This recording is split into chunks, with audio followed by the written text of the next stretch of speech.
नमस्कार श्रोताओं, हमारे चैनल अंतर्दर्शन में आप सभी का स्वागत है। आज मैं दादाजी के चौपाल से एक और नई कहानी संगत भाग 1 आप सबको सुनाने जा रही हूँ। श्यामलाल जी के परिवार में पत्नी चारुलता, बेटी पारोमिता और 2 बेटे अभिनव और विनय। श्यामलाल जी के कोई ठोस कामकाज नहीं है। कभी कोई फैक्ट्री में तो कभी किसी दुकान में तो कभी कुछ काम करके अपना परिवार चला लेते हैं और 2-3 बीघा खेत की ज़मीन है, उसी में ही संतोष कर लेते हैं। जब जब उम्र बढ़ती गई तो खेत के काम भी अपने से नहीं कर पाते। ऐसे में उन्हें दूसरों को संभालने को दे दिया और खुद कोई न कोई जगह पर हल्के काम करते हुए जो पैसे मिल जाते हैं उसी में ही अपना परिवार चला लेते हैं। समय के साथ साथ किसी भी तरह से बेटी पारोमिता की ब्याह करवा दी, जो अपने ससुराल में घर संसार में मन लगा लिया। बेटा अभिनव और विनय किसी भी तरह अपना पढ़ाई लिखाई करके घर में बैठ गए और नौकरी की तलाश में भटकते रहे। समय के साथ साथ श्यामलाल जी के जीवन में बहुत से उतार चढ़ाव और समस्याएं आती रही। किसी भी तरह से भागदौड़ करके उसका समाधान भी कर लेते हैं, परंतु सब कुछ तो अपने हाथों से नहीं होता। अपने जीवन के समस्या का समाधान हेतु कोई न कोई रास्ता तो निकल ही लेते हैं, परंतु जब बच्चों की किसी समस्या की बात आती है तो यह अपनी तरफ से किसी भी समस्या का समाधान नहीं निकाल पाते, क्योंकि बच्चे लोग कभी अपने पिताजी से किसी भी बात पर सलाह लेने में ना केवल परहेज करते हैं, वरना उनके सलाह पर नाराज़गी जाहिर करते हैं, क्योंकि बच्चों के मन में सर्वदा यही विचार आता है कि उनके पिता केवल अनपढ़ ही नहीं, यह अपने जीवन में कभी सफलता के द्वार तक नहीं पहुंच पाए। ऐसे में भला उनसे किसी बात पर सलाह लेने से क्या लाभ होगा? इससे अच्छा है तो हम हमारे दोस्त लोगों से अपने लिए अच्छे सलाह ले लेंगे। परंतु समस्या तो यह है कि उनके जितने भी दोस्त हैं वह सारे के सारे अमीरजादे हैं। ऐसे में उनके मन में यही विचार जगता है कि मेरे पिताजी तो जीवन में कभी सक्सेस नहीं हो पाए, तो हमें सक्सेस की मंत्र भला क्या पढ़ाएंगे। श्यामलाल जी अपनी पत्नी चारुलता से इस विषय पर कभी कभी चर्चा करते हुए कहते हैं, हमारे बच्चों के संगत अच्छे नहीं है, जैसे कि मेरा संगत कभी अच्छा नहीं रहा। अक्सर देखा गया है कि संगत अगर सही होगा तो लोगों को अच्छा शिक्षा मिल जाता है, परंतु संगत खराब हुआ तो भला अच्छा शिक्षा कहाँ से मिलेगा। शुरू से ही इनका संगत अच्छा नहीं रहा। अब भी देखो उनके संगत अच्छे नहीं हैं, क्योंकि यह सब बड़े बाप के बेटे हैं जो कभी अपने पैरों पर खड़ा होकर संघर्ष करने की मानसिकता रखते ही नहीं, क्योंकि उनको तो बिना मांगे ही खर्चा पानी के पैसे मिल जाते हैं।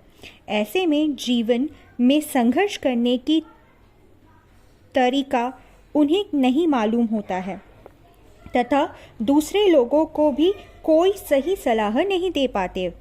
अक्सर बड़े बड़े बातों से लोगों को बहकाने लगते हैं ताकि सभी उनके हिसाब से चले। ऐसे परिस्थिति में यह होता है कि जिनके जीवन में हर कदम पर संघर्ष करते हुए आगे बढ़ना होता है, उनके सामने अवरोध खड़ी कर देते हैं। हमने कितने भी कोशिश किए कि संगत बदले, परंतु बच्चे अगर अपनी संगत से खुश है तो हम लोग क्या कर सकते हैं भला। कितना भी कहे, चाहे स्कूल के माहौल कहो या उनके बाद, उन्हें जो भी मिले अच्छे विचार वाले नहीं मिले। अगर अच्छे विचार वाले नहीं मिलते तो जीवन में तरक्की भी नहीं कर पाते। इतने में पत्नी चारुलता देवी कहती है, इस बात को मैं भी समझती हूँ, परंतु बच्चों को कुछ कहने से पहले ही कहते हैं, वह तो मेरा बहुत अच्छा दोस्त है। ऐसे में आगे कुछ कहने की बात ही नहीं बचती। श्यामलाल जी अफसोस जताते हुए कहते हैं, यही तो समस्या है।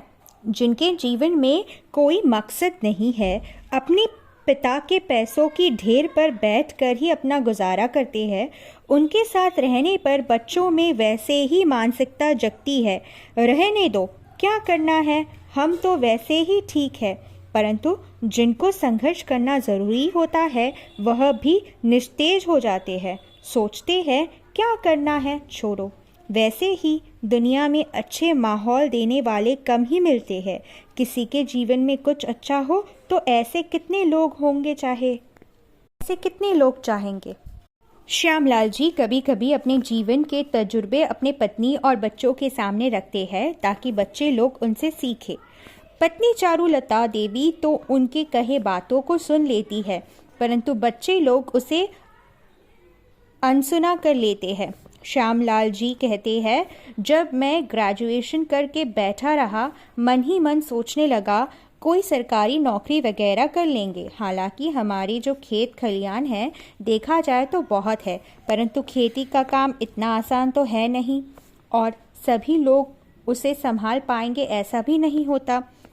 मैं नौकरी की तलाश करता रहा और भटकता रहा। बाबूजी मुझे लाख समझाए, बेटा हम लोग गांव के रहने वाले हैं तथा हमारी कोई न कोई जनरेशन तक नौकरी से कोई वास्ता नहीं रहा। फिर भी अगर तुझे नौकरी मिल जाती है तो बहुत अच्छी बात है, परंतु मेरा तजुर्बा कहता है कि तू भी हमारी तरह कोई बिजनेस वगैरह कर ले, जिस पर खेत के साथ साथ तू अपने बिजनेस को भी देखभाल कर सके। जैसा बाबूजी ने मुझे दुकान खुलवा दिया और दुकान में हर तरह के सामान रखवा दिए कि मनुष्य के हर ज़रूरतों के सामान मेरे पास ही, और किसी भी आपदा हो या कैसी भी परिस्थिति में दुकान चलती रहे। उस ज़माने के हिसाब से ठीक ठाक सा रहा, परंतु जहाँ मेरे मन को हमेशा ऐसा कोई बिजनेस करने या नापसंद था, वही हमारे अगल बगल वाले दुकानदार लोग हमेशा यह कहते रहे, अरे श्यामलाल तू तो पढ़ा लिखा लड़का है, यह बिजनेस वगैरह तो हमारे जैसे मूर्ख लोगों के लिए है। हम लोग ही सोच रहे हैं कि दुकानदारी करके गलती की है, हमारी दुकान तो चलती ही नहीं, तेरा कहाँ से चल पाएगा। श्यामलाल जी रोज़ अपने घर में आकर बाबूजी से शिकायत करते। बाबूजी सारंगी ऐसे कह रहा था, मधुसूदन ऐसे कह रहा था, संजय ऐसे कह रहा था। बड़े लंबे समय तक सुनने के पश्चात पिता मनोहर लाल जी कहते रहे, बेटा यह सब तेरे नहीं अपने भलाई की सोच रहे हैं। तूने दुकान लगाकर बैठ गया, इस कारण उनकी खरीदारों में कमी आ गई है। अतः यह लोग यही चाहेंगे कि किसी भी तरह से तू अपनी दुकान को समेट कर बैठ जा, चाहे तेरा कोई नुकसान क्यों न हो। अगर उनको दुकान में कोई लाभ नहीं हो रहा होता तो वह लोग क्यों नहीं अपनी दुकान को बंद कर देते। यह लोग तुझे उल्टा सुल्टा समझाकर बुझाकर तेरा जीवन में दुर्दशा के रास्ते को प्रस्तुत करना चाहते हैं। यह लोग कोई भी तेरा शुभचिंतक नहीं है। अगर शुभचिंतक होते तो तुझे कोई नौकरी न दे देता। तेरा शुभचिंतक तो हम लोग हैं, माता पिता, नहीं तो इतने सारे रुपए पैसे लगाकर तुझे दुकान क्यों खोल देते। यह लोग चाहते हैं कि तू तेरे पैसे जो भी खरीदार आते हैं वह उनके पास जाए। अगर उनकी बिजनेस ना चलता तो वह क्यों नहीं अपने दुकान को बंद करके घर में बैठ जाते। आज तेरे दुकान में जितने भी माल है, धीरे धीरे जब व्यवसाय ठीक से चलने लगेगा तो तेरा दुकान में लाखों का माल होगा। आज से 25 वर्ष पहले जब प्रशांत अपने कपड़े की व्यापार शुरू किया था तो मुश्किल से कुल मिलाकर एक छोटी सी कपड़े की गठरी उसके पास थी। आज उसके कितने बड़े दुकान हो गए हैं। दुकान में कम से कम भी 6-7 लाख रुपए के कपड़े हैं। अगर 50 साल पहले वह भी तेरे ही तरह सोचता और अपने व्यवसाय को छोड़ देता तो आज वह ऐसी जगह पर नहीं पहुंच पाता। पिता मनोहर लाल जी और भी बहुत से व्यापारियों के उदाहरण देते हुए बेटा श्यामलाल को समझाते रहता है। समापन। यहाँ मैं आप सभी से अनुरोध करूँगी कि आप लोग हमारे चैनल को लाइक करें, शेयर करें एवं सब्सक्राइब करें और अगले भाग के लिए हमारे साथ बने रहिए। धन्यवाद।